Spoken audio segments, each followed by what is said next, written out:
Boa noite, meu nome é Maurício, do canal Curiosidade Bíblica e Exegese. Eu quero fazer uma ressalva. Por que é necessário se estudar tanto as religiões? Por que as pessoas estudam tanto as religiões? A religião cristã, a religião judaica, a religião budista, a religião hinduísta. Interessante que para você entender a mentalidade como uma cultura pensa, como um povo pensa, né? É necessário ler os seus livros sagrados. A concepção, por exemplo, que o Ocidente tem do bem e do mal vem da influência cristã, vem da Bíblia Sagrada. E é interessante que, por exemplo, se for para entendermos o conceito de soberania, né?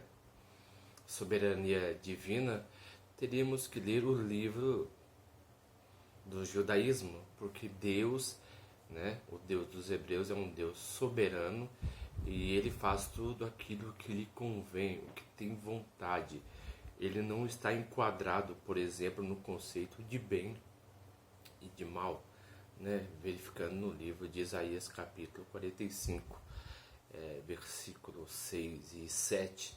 Eu sou Deus, faço a luz e formo as trevas. Por exemplo, partindo do conceito cristão, o conceito de bem ou de mal.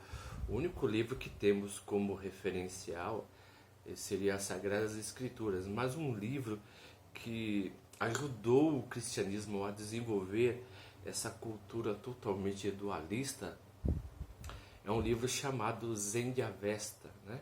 Que é um livro que se baseia naturalmente na cultura persa, né? Que refere a duas divindades, né? Seria a Ahura Mazda e Angra Mainyu, o deus do bem e o deus do mal. No Antigo Testamento, o próprio Deus seria a razão do bem e do mal, verificando a Bíblia no seu original. Significa ra significa mal, ruim, relativo mesmo àquilo a desastre, né? Então, por exemplo, o judaísmo, quando ele parte no período intertestamentário, ele vai reformular a sua teologia, né? Que eles pegam até um protótipo, né? Por exemplo, de Satanás, que seria Belial, né? E aí, a partir daí, vai se desenvolver o conceito de Satanás que aparece no livro de Jó. Então, o judaísmo, no período do pré-exílio em diante, ele vai ter uma característica muito mais zoroastriana, né, do que a característica que ele tinha antes da reforma de Josias, porque os hebreus eles eram enoteístas, né? Eles eram politeístas e enoteístas. Enoteísta é por exemplo, é uma pessoa que não descarta a possibilidade de outros deuses, mas visto que o seu Deus é o maior, né? Por exemplo, o Deus Moabita, que é Camosh, né? Então, para ele, o Deus dele é o maior. Então, para o hebreu, o Deus dele, né, El é o maior. Para o cananita, o Deus dele era o maior, que era Baal, né? Que são tipicamente deuses guerreiros. Então, para você entender a mentalidade de um povo, é sempre necessário ler os seus livros sagrados.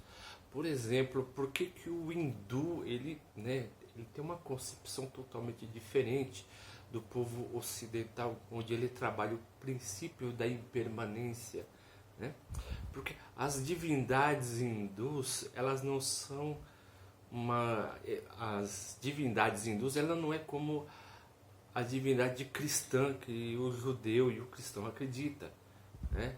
Porque são deuses que eles são impermanentes. Eles são impermanentes como a própria natureza. Ele se desenvolve, né, vamos dizer assim, com o tempo, né? Conquanto que o Deus judaico cristão ele é permanente, né? Temos essa concepção do Deus judaico cristão que ele é um Deus imutável. Aí vemos, né, já vimos uma característica grega do motor imóvel de Aristóteles. Por exemplo, para entendermos o budismo, né, Por que o budismo trabalha o conceito, por exemplo, de inferno ou de reencarnação? Né? Porque na religião búdica, né, existiam várias bodhisattvas, né, seres iluminados, que eles sempre reencarnavam, né, em outras reencarnações, visto que não tem somente um Buda, né, mas vários. Interessante, por exemplo, também, né, na religião hindu, porque a religião hindu, a sociedade, a cultura hindu se baseia em castas, né? Que tem as castas dos nobres, tem a casta dos guerreiros, tem a castas, né, dos comerciantes e a castas dos sudras, que é as pessoas que são as mais miseráveis dentro da sociedade. Então basta você ler o Bhagavad Gita, né, que é o canto do Senhor, que conta a história, né, a batalha dos Pandavas contra os Kauravas, né, que são os dois povos, né, que eram vinculados à mesma família. Alguns estudiosos dizem que esse texto, na verdade, ele é totalmente mítico, literal e alegórico, o que é mais provável mesmo, porque quando uma tradição passa de uma outra, ela é considerada verdade, né? Pela cultura e pela a imposição que a cultura traz à sociedade. Então, à primeira vista, um conto ele se torna totalmente alegórico, mas com o tempo ele vai se contando como tradição, como verdade e como impermanência, né? Como permanência, né? Então, ele sempre permanece. Então, tem uma frase até de Buda que diz, né? E que Nietzsche até mesmo ratifica: você não deve acreditar numa cultura só porque ela tem um certo tipo de historicidade, né? Então já se trabalha por aí. Por exemplo, por que as pessoas creem no conceito de ressurreição, né? O conceito de ressurreição, ele é totalmente zoroastriano. O conceito de moksha, né, que é hindu, o conceito de metempsicose, que é o conceito búdico, o conceito de alma, né, que é persa, que influencia a cultura grega, depois de influenciar a cultura grega, influencia a cultura latina. Então tudo isso acontece entre esses livros sagrados, né? Quando você é imbuído numa determinada cultura, você está conhecendo seus valores culturais, os seus valores psíquicos, tradicionais e históricos. Então a tradição ela se torna verdade somente por ser tradição, porque remete, por exemplo, a uma divindade primeva que deu origem ao mundo, e isso guia a sociedade. Então por isso que você vê, por exemplo, porque no Japão o shintoísmo é tão forte, porque eles respeitam a natureza, né? Eles preservam a natureza. Por quê? Porque os deuses se manifestavam na natureza, né? Conforme a visão dos sacerdotes que passavam isso para o povo, e o povo mantém essa ordem. Por exemplo, aqui no Ocidente, por que as pessoas respeitam os sacerdotes, né? É uma coisa muito estranha até isso, né? Por quê? Porque os sacerdotes foram estabelecidos pela divindade. Isso é que a tradição sacerdotal diz sobre determinado livro sagrado, quando elas vão compilar, né? Então a pessoa acredita, né, que a divindade é representante de Deus na Terra. Inclusive, se esses representantes, esses sacerdotes, eles pecam contra o povo tem um pensamento totalmente mítico e religioso, que diz principalmente o seguinte: não, se a pessoa não paga nessa terra, pagará na próxima.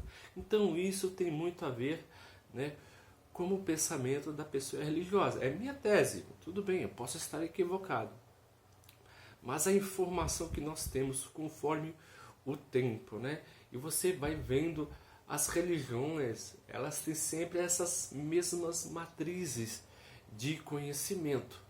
Porque antigamente, né, conforme as literaturas míticas, os deuses se revelavam diretamente às pessoas. Depois, passando de um longo tempo, parece que uma espécie de período axial, né?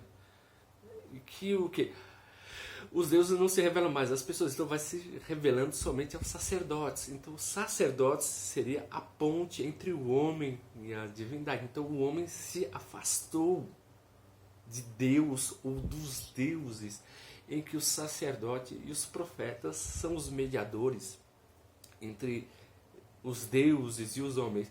Então você lendo, né, diversos livros sagrados, como Bhagavad Gita, que é o Canto do Senhor, né, um livro muito bom também que eu indico, né, você pode, por exemplo, você lê a Torá, você lê o Alcorão, você lê o Rig Veda, você lê o Zen Avesta, né?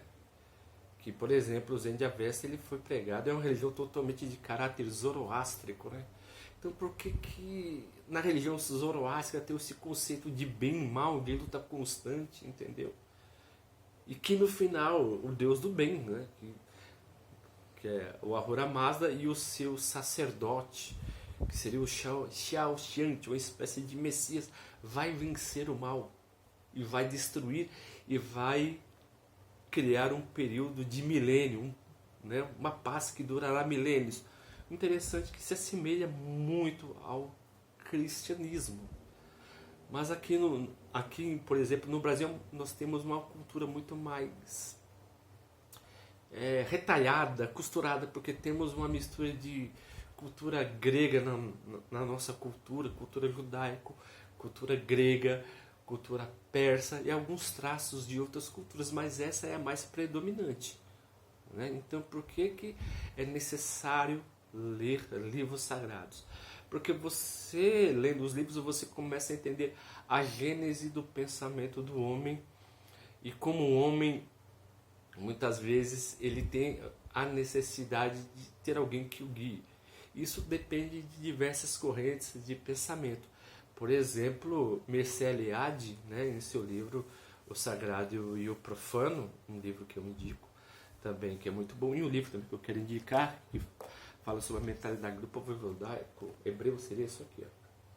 Esse livro aqui é muito bom. Profecia e Sociedade do Antigo Israel, Robert Wilson. Né?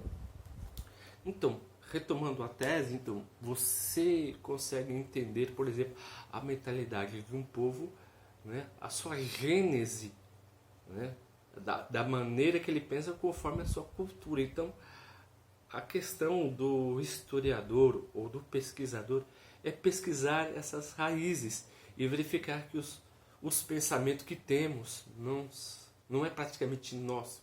Herdamos certos pensamentos religiosos e reconfiguramos esses pensamentos religiosos, criando uma religião muito mais, hoje em dia, né, no período da pós-modernidade, uma religião mais pessoal, né?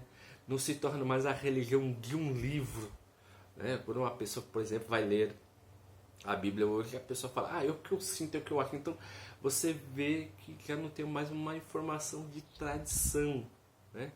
Então a religião ela vai se reconfigurando conforme o tempo, né? Mediante o que? Mediante a sociedade. Da mesma maneira que a sociedade influencia a religião ela vai influenciar a sociedade de uma determinada maneira, visto que política e religião nunca foram desvinculadas. Um livro que você pode ler é o Código de Hammurabi, do qual, por exemplo, as leis mosaicas se baseiam, né? Então você vê por aí que a gênese do pensamento religioso é muito mais antiga. Assim como a antropologia ressalta que o homem é o Homo sapiens, Mircea Eliade ele fala que o homem é o Homo religioso. Por quê? Porque o homem parece que ele tem uma sede de algo que o guie, que lhe dê uma espécie de norte. Então, parece que em tese, no meu ponto de vista, o homem tem a necessidade de ser guiado pelo sagrado. Mas isso também não é uma tese que bate em todas as teses. Sempre há suas exceções. Muito obrigado, né, pela atenção de vocês. Tenham uma excelente noite e até o próximo vídeo.